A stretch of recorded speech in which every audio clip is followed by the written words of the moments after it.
ఓం నమ శివాయ. అందరికీ నమస్కారం అండి.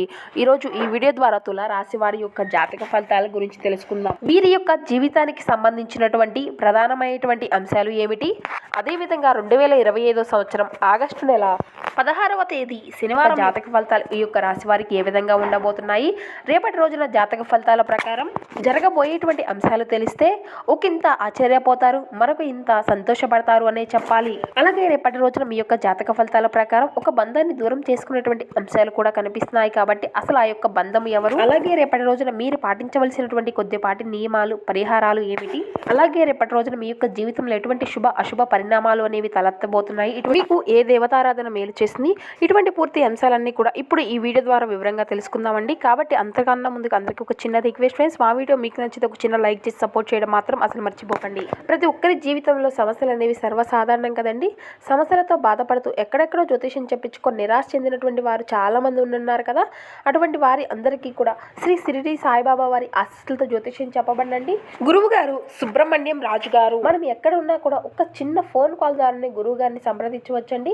మీ యొక్క ముఖ కవళికలు, ఫోటో, చేయి, పేరు, వయసు, గోత్రము ఆధారంగానే గురువుగారు అయితే ఒక చిన్న ఫోన్ కాల్ ద్వారానే మీకు అయితే జ్యోతిష్యం తెలుపుతారండి. గురుగారి కాంటాక్ట్ నెంబర్ వచ్చేసి 8639494958. చాలా నమ్మకమైనటువంటి గురువు గారండి. మీకు అది ఏ సమస్య అయినా కావచ్చు, ప్రేమ, పెళ్లి, ఉద్యోగం, రాజకీయం, విదేశీ ప్రయాణం, ధన నిలకడ లేకపోవడం, భార్యాభర్తల మధ్యలో ఆరోగ్య సమస్యలు, ఆస్తి తగాదాలు, అప్పుల వాదులు, స్త్రీ పురుషుల వశీకరణ, ఎటువంటి గుప్త సమస్యలకైనా కానీ గురువు గారు ఒక మంచి పరిష్కార మార్గాన్ని తెలుపగలుగుతారు. ఒక్కసారి సంప్రదించి చూడండి. ఇక ముఖ్యంగా వివరాల్లోకి వస్తే కనుక తులారాశి అనేది రాశి చక్రంలోని 7వ రాశి. చిత్తా నక్షత్రం 3-4 పాదాలు, స్వాతి నక్షత్రం 1-2-3-4 పాదాలు, విశాఖ నక్షత్రం 1-2-3 పాదాల్లో జన్మించిన వారు ఈ యొక్క తులారాశి పరిధిలోకి వస్తారు. ఈ యొక్క తులారాశి వారికి అధిపతి శుక్రుడు. ముందుగా వీరి యొక్క వ్యక్తిత్వాన్ని గనక మనం గమనించినట్లయితే ఈ యొక్క రాశి వారు దృఢ సంకల్పంతో కార్యాచరణ శక్తిని కలిగి ఉంటారు. అదేవిధంగా వీరిలో మంచి లక్షణాలు అనేవి చాలా ఉన్నాయి అనే చెప్పాలండి. వీరు ఎవరి జోలికి పోరు, అంటే ఒకరిని డిస్టర్బ్ చేయడం కానీ, ఒకరిని కదిలించడం కానీ ఇటువంటి వ్యవహారాలు అనేవి వీరికి ఉండవు అనే చెప్పాలి. కావాలంటే ఎవరినైనా ఒక్కసారి ప్రయత్నించి చూడండి.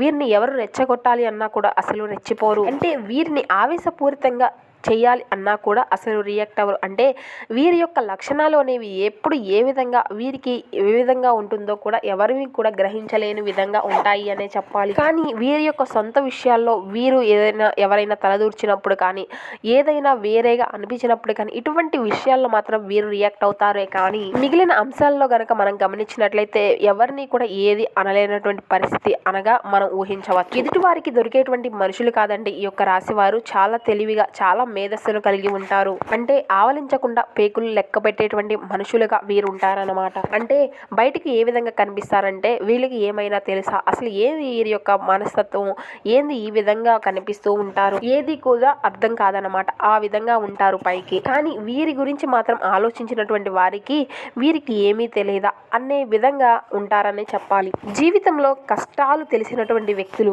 నష్టాలను మిగిల్చినటువంటి వ్యక్తులు వీరిని పూర్తిగా అంచనా వేయగలరు. కానీ ఎవరి అంచనాలకు కూడా లొంగకుండా అంత తెలివిగా ఉంటారు ఈ యొక్క రాశి వారు. అయితే కొంతమందిని మీరు చూసే ఉంటారండి, చిన్న చిన్న విషయాలకే ఓవర్గా రియాక్ట్ అయిపోతూ ఉంటారు, ఓవర్గా అరుస్తూ ఉంటారు, ఓవర్గా గొడవలు పెట్టుకుంటూ ఉంటారు. కానీ అక్కడ అంత అవసరం అనేది ఉండదు, అక్కడ అంత ఇదనేది కూడా ఉండదు. అంటే నలుగురిలోనూ కూడా ఆ విధంగా అరిసేసి నలుగురిలోనూ కూడా వారిపైన చెడ్డ అభిప్రాయాన్ని కలిగింపజేసుకునే విధంగా ఉంటారు. వీరు గయ్యాలి, వీరిని కదిలిస్తే మనం మాట్లాడలేము అనుకునే విధంగా ఉంటారు. కానీ ఈ యొక్క రాశి వారు ఏంటంటే చాలా స్థిమితంగా ఉంటారు, చాలా హుందాగా కనిపిస్తారు. వీరిని చూసి ఎదుటి వ్యక్తులు నేర్చుకోవాలి అనే విధంగా ఉంటారు. మంచి తెలివితో ఇతరులకు కూడా ఏదైనా సహాయం కావాల్సి ఉంటే ముందు అంజలో ఉండేటువంటి చాలా గొప్ప ఆదర్శప్రాయులు అన్నమాట. చాలా గొప్పవారు, అంటే చాలా దయాహృదయం కలిగినటువంటి వారు. సహాయం కోసం వీరి వద్దకు ఎవరు వచ్చినా కానీ, వారు శత్రువులైనా కానీ వీరికి ఉన్న దాంట్లో అంతా కూడా చెప్పేసి ఉన్న దాంట్లో అంతో ఇంతో సహాయం అనేది చేస్తూ ఉంటారు. ఇక ఈ యొక్క రాశి వారికి వివాహ సూచనలు ఎక్కువగా కనిపిస్తూ ఉన్నాయండి. వివాహ సంబంధాలకు సంబంధించినటువంటి చర్చలు అనేవి జరుగుతూ ఉంటాయి. ఇక విహారయాత్రలకు ఎవరైతే వెళ్ళాలి అని అనుకుంటూ ఉన్నారో అటువంటి వారు అందరూ కూడా విహారయాత్రలు చేసేటువంటి అవకాశాలు కూడా కనిపిస్తూ ఉన్నాయండి. ఇక ఏవైతే మీ యొక్క జీవితంలో మీకు సంబంధించినటువంటి కష్టాలు ఏవైతే ఉన్నారో వాటి అన్నిటికీ కూడా సంబంధించినటువంటి ఒక మార్గాన్ని అయితే ఆ యొక్క భగవంతుడు మీకు కలగజేయబోతున్నాడు. మీ యొక్క జీవితము అయితే చాలా అద్భుతంగా ఉండబోతుంది. పెట్టుబడి విషయాల్లో అయితే ఏ రంగంలో అయినా కానీ పెట్టుబడులు మంచిది కాదంటారు. కాబట్టి ఈ యొక్క రాశి వారు ఏ రంగంలో కూడా పెట్టుబడులు అనేవి పెట్టకండి. మీ దగ్గర డబ్బులు దాచుకునేటువంటి ప్రయత్నాలు అయితే మీరు చేయాలి. ఏదైనా ఒక 10 రూపాయలు ఉంటే ఎటైనా వెళ్దాము, ఏదైనా విహారయాత్రలు అనేవి చేద్దాము అనేటువంటి ఆలోచనలతో ఉంటారు. కాబట్టి ఇక్కడ ఏమిటి అంటే ఇదే మీ యొక్క జీవితంలో మీరు తీసుకున్నటువంటి ఒక రాంగ్ స్టెప్ అనే చెప్పాలండి. మీ యొక్క భవిష్యత్తుకు సంబంధించినటువంటి ఏదైతే ఒక మంచి నిర్ణయాన్ని తీసుకుని ఒక రూపాయి ఎక్కడైతే దాచుకోగలుగుతారో మీరు అయితే ఇప్పటికీ ఒక విషయాన్ని అయితే గుర్తుపెట్టుకోండి. ఇకనైనా మీ యొక్క జీవితంలో మీరు అయితే చాలా కోల్పోయి ఉన్నారు. మోసపోయి మీరంతా కూడా రియలైజేషన్ అయ్యేసరికి మీ యొక్క జీవితంలో ఒక్క రూపాయి కూడా ఉండడం లేదు. ఖాళీ చేతులు ఉంటున్నాయి. డబ్బు ఉన్నప్పుడు ఎవరి మాట కూడా మీరు వినరు. మొత్తము కూడా అయిపోయినాక చేతులు కాలిపోయినాక ఆకులు పట్టుకోవడం అంటారు కదండి. ఇది అంతా కూడా తెలుసుకునేటప్పటికీ మీరు రియలైజ్ అవ్వడానికి కొంత సమయము అనేది పడుతుంది. ఇక మీ యొక్క బంధువులు కావచ్చు, లేదంటే మీ యొక్క తల్లిదండ్రులే చెప్తే కానీ ఇక మీరు అయితే అసలు మారరండి. ఇక మీరంటూ మీరే మీకుగా రియలైజ్ అవ్వాలి. అంటే 4 దెబ్బలు తాకితేనే మీరు ఒక స్థితికి రారు అనే విధంగా ఉంటుంది. పెట్టుబడుల విషయంలో, డబ్బు విషయంలో అయితే మీరు చాలా చాలా జాగ్రత్తగా ఉండాలి. ఎందుకు అంటే జన్మస్థానంలో శని ఉన్నాడు. శని యొక్క జన్మస్థానంలో ఉంటే కనుక మీకు దుర్బుద్ధి అనేది అధికంగా ఉంటుంది. బెట్టింగ్లు ఆడాలనో లేదంటే ఏదైనా వాటిలో డబ్బులు పెట్టాలి అనో, 1 రూపాయి పెడితే 100 రూపాయలు వస్తుందనో ఇటువంటివి అన్నీ కూడా అసలు మంచిది కాదు కదండి. మీరు ఇలా అత్యాసకపోతే ఇన్వెస్ట్ చేస్తే ఏదైనా 1 రూపాయి అనేది మన చేతికి రావాలి కదండి. ఏమీ లేకుండా అంతా కూడా ఊడ్చుకుపోతే మీరు ఇబ్బంది పడవలసినటువంటి సిచ్యువేషన్స్ అనేవి మీకే క్రియేట్ అవుతాయి. కాబట్టి మీరు దాచుకునేటువంటి ప్రయత్నం చేయండి. మీ దగ్గర ఎంత ఉన్నా కూడా ఏమీ లేనట్లుగా, అంటే ఏమీ లేనటువంటి వారు ఏ విధంగా సాధారణంగా ఉంటారు, అలా ఉంటే మీ యొక్క జీవితము అనేది సాఫీగా సాగబోతుంది. ఇక ఇళ్ల స్థలాలు, గృహ నిర్మాణాలు ఇటువంటి విషయాల్లో ఈ నెలలో అయితే మీకు బాగా కలిసి రాబోతున్నాయండి. బంగారం కొనుగోలు చేసేటువంటి అవకాశాలు కూడా కనిపిస్తూ ఉన్నాయండి. ఎందుకంటే బంగారం అంటే ఈ యొక్క రాశి వారికి చాలా విపరీతమైనటువంటి ఇష్టం. బంగారం వేసుకోవాలి, నలుగురిలో కూడా చాలా లగ్జరీ, ఇలా అందరిలో కూడా గొప్పగా తిరగాలి అనేటువంటి మక్కువ అనేది ఈ యొక్క రాశి వారికి ఉంటుంది. ఇలా అని ప్రతి ఒక్కరికి ఉంటుంది అండి, అది వేరే విషయం. కానీ ఈ యొక్క రాశి వారికి అధికంగా మక్కువ ఎక్కువ అని చెప్పాలి. కాబట్టి జాగ్రత్తగా ఉండండి. ఎవరికి కూడా సలహాలు ఇవ్వకండి. సలహాలు ఇస్తే ఏంటంటే కూడా మిమ్మల్ని అనగదొక్కాలని చూసేటువంటి వ్యక్తులు అయితే చాలా మంది ఉన్నారు. మీ మాటని కంట్రోల్లో ఉంచుకొని జాగ్రత్త పడండి. ఎంతైతే మీరు కంట్రోల్లో ఉంటారో అంతకన్నా పైకి వస్తారు. కాలానికి తగినట్లుగా ఈ యొక్క రాశి వారికి 100% మంచి జరగబోతుంది. విదేశాలకు వెళ్ళడం అయితే రేపటి రోజున కనిపిస్తుందండి. ఇక వృత్తిపరంగా, వ్యాపార పరంగా, ఆరోగ్యపరంగా అన్ని విధాలుగా కూడా చాలా అనుకూలంగా ఉంది అనే చెప్పాలి ఈ యొక్క రాశి వారికి. అలాగే విదేశాలకు వెళ్ళాలి అనుకున్నటువంటి వారికి అక్కడ స్థిరపడేటువంటి అంశాలు కూడా కనబడుతూ ఉన్నాయి. ఇక మీరు కూడా మరిన్ని శుభ ఫలితాలను పొందుకోవడం కోసం ఈ యొక్క రాశి వారు మరిన్ని శుభ ఫలితాల కోసం వీరు చిన్న చిన్న పరిహారాలను పాటించవలసి ఉంటుంది. ఈ యొక్క రాశి వారు మీ యొక్క జీవితంలో ఎదగాలి అంటే మరిన్ని శుభ ఫలితాల కోసం మీకు పరమేశ్వరుని యొక్క ఆరాధన మీరు తప్పనిసరిగా చేసుకుంటూ ఉండాలి. మంచి జీవితాన్ని మీరు ఇంకా సక్సెస్ఫుల్ గా పొందాలి అంటే కనుక పరమశివుని యొక్క ఆరాధన చేసుకుంటూ ఉండండి. మీరు ఇంకా మంచి స్థాయికి వెళ్ళాలి అంటే కనుక ఉద్యోగమైనా కానీ, రాజకీయమైనా కానీ, లేదంటే వ్యాపారమైన ఇటువంటివి అన్నీ కూడా సక్సెస్ఫుల్ గా రన్ అవ్వాలి అనేటువంటి ప్రతి ఒక్కరూ కూడా కోరుకునేటువంటి మాటలే. మీరు ఏం చేసుకోవాలి అంటే కనుక మేము పెద్ద పెద్ద యాగాలు చేసుకోలేమండి, పెద్ద పెద్ద ఖర్చులు, పూజలు చేసుకోలేమండి. ఇంట్లో సింపుల్ గా లక్ష్మీదేవి యొక్క పటాన్ని పెట్టుకోండి. అమ్మవారి యొక్క ఫోటో ఏ విధంగా ఉండాలి అంటే లక్ష్మీదేవి కమలం పైన కూర్చొని ఇరువైపులా కూడా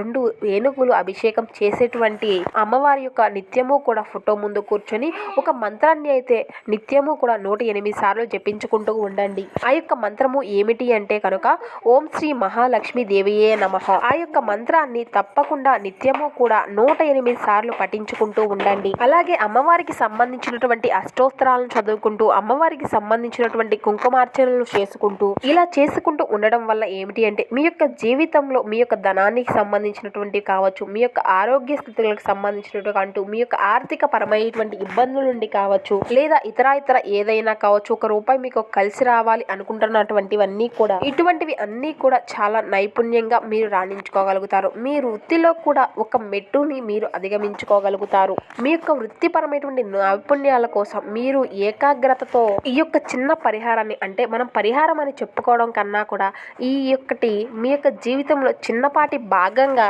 చేసుకోవడం చాలా ఉత్తమం అండి. అసలు ఇక ఇతరులు అయితే ఎవరిని కూడా కించపరచకండి. మీ యొక్క జీవితంలో అభివృద్ధి కోసం మీరు ఎల్లవేళలా మీ యొక్క ప్రయత్నాలు అనేవి కొనసాగుతూ ఉంటాయి. కాబట్టి రేపటి రోజున మీ ముందుకు మంచి మంచి అవకాశాలు రాబోతున్నాయి. ఆ యొక్క అవకాశాలను అయితే మీరు ఖచ్చితంగా అందిపుచ్చుకోవాల్సి ఉంటుంది. ఇక అలాగే బహుకాలంగా మిమ్మల్ని వేధిస్తున్నటువంటి ఆ యొక్క ఒంటరితనము అనేది మీకు కొందరు మిత్రులు దొరకడం కాలంగా ఆ యొక్క ఒంటరితనము అనేది మీ నుండి దూరం అవుతుంది. ఇలా వారు దగ్గర అవుతారు. ఇలా దగ్గరైన తర్వాత మీరు ముందు కాలంలో జరిగినటువంటి అన్నీ కూడా గుర్తు చేసుకోకుండా ఆ యొక్క బంధాన్ని దూరం చేసుకోకుండా మీ యొక్క బంధాన్ని జాగ్రత్తగా కాపాడుకోండి. మరలా అటువంటి విషయాలను కనుక మీరు రిపీట్ చేస్తే మీకు దగ్గరైనటువంటి ఆ యొక్క బంధాలు కూడా మళ్ళీ విచ్ఛిన్నమయ్యేటువంటి ప్రయత్నాలు కూడా జరుగుతాయి. కాబట్టి ఇట్టి విషయంలో తగినటువంటి జాగ్రత్త అయితే మీకు అవసరం. అలాగే మీరు పనిచేసేటువంటి ప్రదేశాల్లో కొన్ని సమస్యలు అయితే పుట్టుకు రాబోతున్నాయి. మీ చుట్టూ ఉన్నటువంటి వ్యక్తులే మిమ్మల్ని ఏదో ఒక సమస్యలో నెట్టాలి అని చూస్తూ ఉన్నారు. సో ఇటువంటి వాటిల్లో తగినటువంటి జాగ్రత్త అయితే మీకు ఖచ్చితంగా అవసరం అండి. ఈ వీడియో మీకు నచ్చితే ఒక చిన్న లైక్ చేసి సపోర్ట్ చేయండి. Thank you for watching.